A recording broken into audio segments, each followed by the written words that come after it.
Adam Scott est clairement le meilleur joueur de ces 3 dernières semaines. Après une seconde place au Northern Trust Open il y a 3 semaines, il enchaîne 2 victoires consécutives au Honda Classic, puis au WGC Cadillac, épreuve du championnat du monde. Il cumule ainsi plus de 4 millions de dollars de gains, ce qui le place provisoirement premier au classement de la FedEx Cup, classement du PGA Tour. On rappelle que c'est un joueur qui cumule 13 victoires sur le PGA Tour, 7 sur le European Tour où il avait fait ses débuts professionnels, 76 top 10 au total, et évidemment sa victoire au Masters 2013, ce qui l'avait propulsé à la première place mondiale à l'époque. Numéro 6 mondial actuel, ce joueur de 35 ans, 1m85 et 80 kg est un joueur sur qui il faudra compter. On ne pensait pas qu'il serait aussi performant dès le début de saison suite à la réglementation sur le putter. On rappelle qu'il avait un putter l'année dernière avec un 3e point d'ancrage, donc on ne le pensait pas aussi performant tout de suite au putting.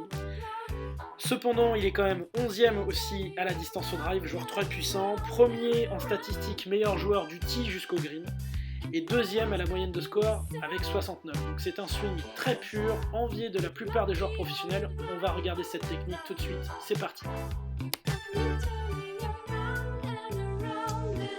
Personnellement, je pense que si je pouvais construire un swing de golf, il ressemblerait beaucoup à celui d'Adam Scott. On voit ici une posture et une statique école. On voit ici une balle qui est parfaitement placée au centre en face de la colonne vertébrale, un écartement de pied à largeur des épaules, une posture très dynamique ici. On rappelle que c'est un joueur de plus d'1m85, donc on voit vraiment des angles qui sont maintenus au niveau de la colonne vertébrale. Les appuis qui sont très ancrés au sol, on voit vraiment beaucoup de stabilité dans ce swing. Donc beaucoup de relâchement aussi avec les bras, on voit vraiment des bras qui pendent, qui sont très relâchés. Un grip bien sûr plutôt neutre, donc rien de particulier, très scolaire, donc toujours intéressez-vous à votre statique. Si vous avez une bonne posture, un bon grip, un bon placement de la balle dans le stance, très important, vous pourrez frapper la balle avec consistance. On voit d'ailleurs sur l'image de profil qu'il cède avec une baguette, notamment ici, par rapport à l'alignement. Donc c'est vraiment quelque chose auquel il faut faire attention. Ne serait-ce qu'en plaçant un club au sol, vous pourriez éventuellement mieux vous placer, améliorer vos positions et donc améliorer le chemin de votre club par exemple. Les deux choses que font particulièrement bien Adam Scott, c'est déjà le maintien des angles. On va voir ici que l'axe de la colonne vertébrale ou l'axe de rotation ici est parfaitement maintenu. On va le voir ici de face. On voit vraiment un angle et une position qui sont maintenus pendant tout le backswing. On va le voir ici aussi de profil. Donc vraiment un club, on va le voir aussi qui reste en face de lui, mais vraiment grâce à cette posture, un maintien des angles qui se fait parfaitement durant la prise d'élan, mais aussi durant le retour. Vous allez le voir ici.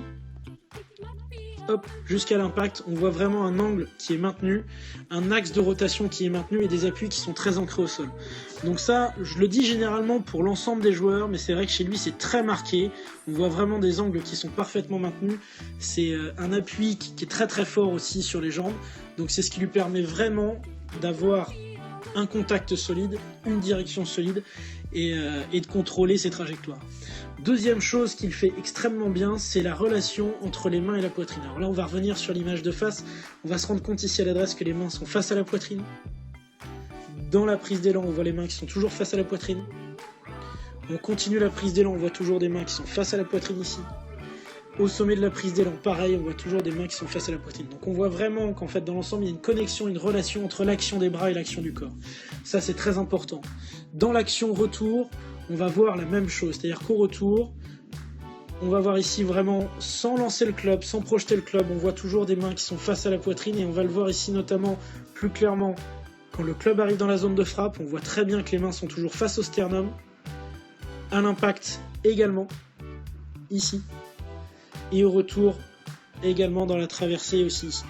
Donc c'est vraiment quelque chose qu'il fait. On voit ici la connexion actuellement là, entre les bras, la poitrine et la relation avec le club qui est parfaite. Donc le club est toujours square par rapport à lui, neutre par rapport à lui, ce qui lui permet vraiment de taper des balles extrêmement neutres durant tout son swing. Quand on va le voir également de profil, on va se rendre compte que dans l'ensemble du coup ça lui permet de garder la tête de club au début devant les mains, puis au-dessus des mains. Et donc vraiment avec cette relation parfaite entre la poitrine, le sternum et l'action des bras, ce qui lui permet vraiment de garder le club en face de lui et de frapper la balle de manière très consistante, donc avec beaucoup de vitesse d'une part, mais aussi avec une relation à la direction qui est excellente. Donc c'est vraiment quelque chose dont on peut vous inspirer. Pour ceux également qui ont éventuellement des problèmes de contact ou de frappe de balle, de top, de gratte, un conseil que vous pouvez utiliser sur les fers courts, observez son genou droit ici, la manière dont il va résister en appui pendant la prise d'élan, donc vraiment toujours en maintenant cet axe de rotation, c'est certain, mais vraiment maintenir cet appui sur la jambe droite, et ensuite la manière dont son genou droit va aller vers l'objectif ici, donc on voit vraiment un appui qui vient se placer sur l'intérieur, ici, et on voit vraiment à l'impact, vous voyez un genou droit qui s'est réellement déplacé en fait vers l'objectif, qui a avancé vers l'objectif, on le voit par rapport à l'inclinaison de sa jambe qui était beaucoup plus ici à l'origine.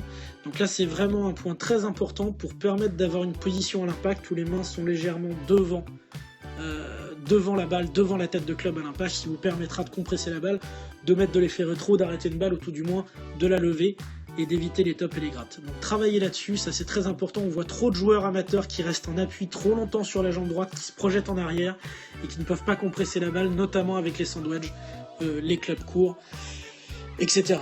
Donc j'espère que ces images vont vous inspirer et à très bientôt sur VB Golf Coaching.